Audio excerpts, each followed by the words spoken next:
this year alone, we will have bid over $1 billion worth of projects. So we don't get everything. And that's what I tell the team. Like, we don't need to win everything, right? We just need to win the ones that are meant for us, that have the right profit margins, that have all of those things so we can keep growing and scaling, right? Facts. So, Facts. yeah, no, I'm And I'm a huge believer of that. And that is a key thing, is keeping the pipelines going.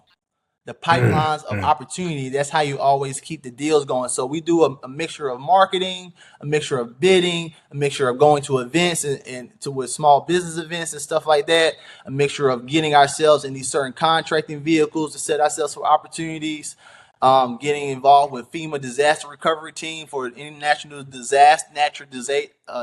nature disasters or natural disasters that may go on, especially during the pandemic. We create a lot of opportunity from that too as well. So it's just about putting your business in the right position so you can take advantage of all the opportunities that government contracting has to offer. And my thing is, once you find your niche, that's how you get rich, because government contracting, you can get a contract for any type of thing.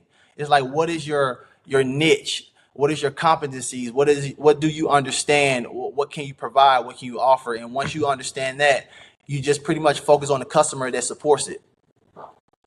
Yes, sir. Yes, sir. And yeah, no, I couldn't agree more with that, because even when I first got into government contracting, I was a civil guy. I was a dirt guy. I was installing underground pipe, but I realized that the dollar value for the contracts that I was going after, yes, there were some of them that were civil, but there was more of them that were mechanical driven, right? That were HVAC driven. Right. And we moved into that business, and there was nobody there that could explain this stuff. So the government would go out and buy this stuff, and then they needed someone to be able to explain it. So at the time I had a mentor that was awesome at mechanical work. And like, he would talk up here, like, with all of the craziness of, like, the things, the technical terms. Right. And I would be like, explain that to me again. Explain that to me again. I'd ask him 10 times to explain it to me so that I could get it. And then I would explain it to these government people in the easiest layman's terms. And they were like, all right, sign the check. All right.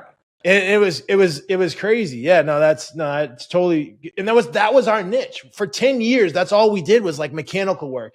And when you get the mechanical portion of the job, you're doing the drywall because you're putting the ceilings up afterward. Right. You're painting the walls. You're doing the floors. You're doing all of the other stuff.